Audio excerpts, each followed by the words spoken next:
Good Wednesday morning. It's time for the North Carolina Vinyl Picker Show. And on this episode, the picker's been busy playing with his CDs. As you can see over here, I got a buttload still left. Yeah, those are the ones I'm keeping. The ones I'm selling are in the other room. So as of now, things changing by the hour here. We're going to talk about CDs and what you should keep and what you should get rid of. Or are you just somebody who keeps them all? Or are you somebody who went ahead and took them all to Goodwill? Well, I'm going to get into that in just a second. And the big box time, the meetup that we had back in May with Kimbo over at Noble was a giveaway. I had a bunch of stuff I gave away that day. And then recently I sent out a package to the old goat. And who's going to get the next package, the big box? I do this every year. So there'll be a fall big box, and it'll be going out to somebody. And then there'll be a winter one. I do 4 a year usually. 2019, we're going to get into 2019. I'm going to show you my top 10, and 4 of them I don't have. So bear with me on that. I'll save it to the end. So CDs.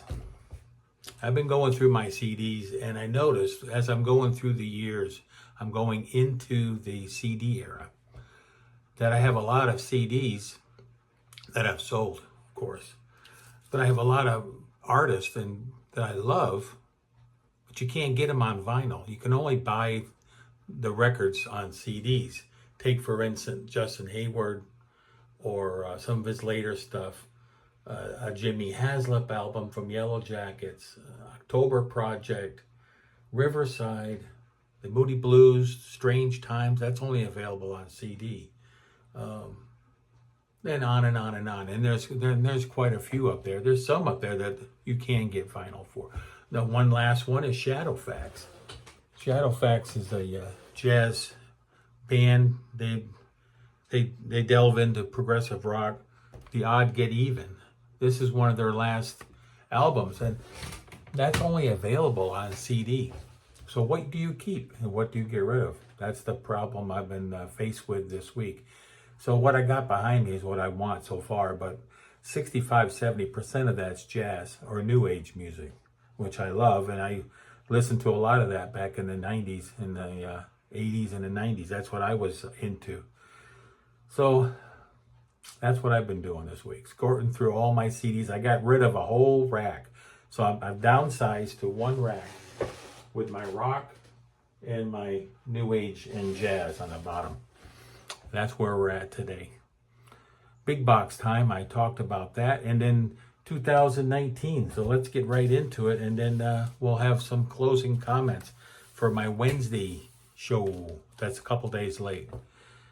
Number 10, coming in number 10, I don't have. It's a band, they're from England, and they were used to be a cover band for Pink Floyd, but then they started making their own music, and the band's called RPWL.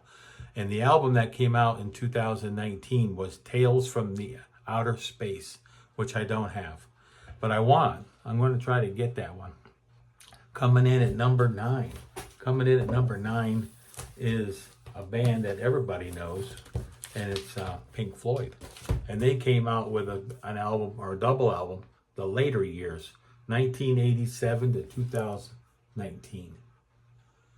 This is a fantastic collection of stuff that happened pretty much after Roger Waters. And it's David Gilmour's band at that point. Coming in number 8 is Big Big Train, and that's an English band. Where their lead singer passed away a few years ago. It's a great progressive rock band.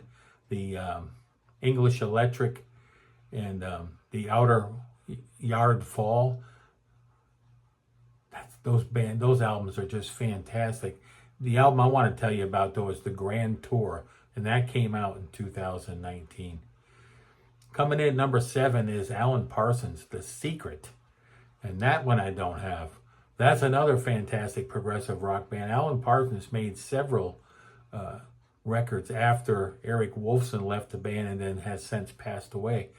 And Alan Parsons has continued on, and he still tours to this day. I've seen him twice. Coming in at number 6 is Mr. John Anderson. And where's the album? Oh, here it is. Thousand Hands. Thousand Hands. This came out a few years ago in 2019. And even Steve Howe is on this album. Figure that. You know, they say they don't talk and they aren't getting along. But Chris Squire's on here. There's 1,000 hands. That means there's 500 people on this album. Well, there's close to it. If you look at the back cover of this album, I think it's on the back cover. Here, bear with me just for a second. Hang on there. Hang on, people.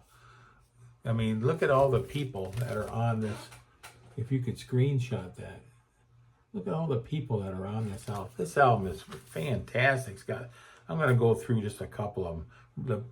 Rick Derringer on here, who recently passed away. Like I said, Steve Howe's on here. Steve Morse, Larry Coryell's on here. Chris Squire. The drummers, Billy Cobham, Alan White is on here. Carmen Apiece, Chick Corea's on here. It just goes on and on and on. And Ian Anderson's on here. Who else is on here? I'll give you one more. Backing vocals. Tower of Power horn section is on here. Jean-Luc Ponty's on here. So there's a ton of people that are on this album. This is a great John Anderson album. If you just stopped after listening to Elias of Sun Hillo and maybe one more album, you need to go ahead and try to find this one and a couple more that I'm going to be showing in the next few weeks as we get into the 2020s. Coming in at number 5 is an album I don't have. It's Resistance by IQ. IQ is a English progressive rock band in the vein of Marillion, kind of similar. They both came out in the 80s when prog rock was making a resurgence, and IQ was one of those bands that came out during that time, along with Marillion. But IQ has continued to excel and do great things, great albums as through the years. Coming in at number 4 is the first Yes album. This is an RSD, Record Store Day, right? 2019. And I was lucky to pick one of these up. I found it and it sounds fantastic. It sounds fantastic for the first Yes album. Coming in at number 3 is North Sea Oil, and that'd be John Anderson. That's right. When I say John Anderson, Ian Anderson. I got John Anderson on the brain. Ian Anderson, of course, from Jethro Tull, and this is North Sea Oil. And this is a great little thing that came out on Record Store Day in 2019. And it has a couple of songs on here that I don't really know. I do know North Sea Oil. The rest of them, I've listened to this because it's open. And this is actually from the album Stormwatch. Coming in at number 2 is an album that I picked up when I was up in New Jersey a couple of years ago. And live at the Pocono International Raceway, 1972, Emerson, Lake and Palmer, might I say, the titans of rock. Right. This is a fantastic album. It really sounds good too. It's on that yellow vinyl. And this was a Record Store Day issue.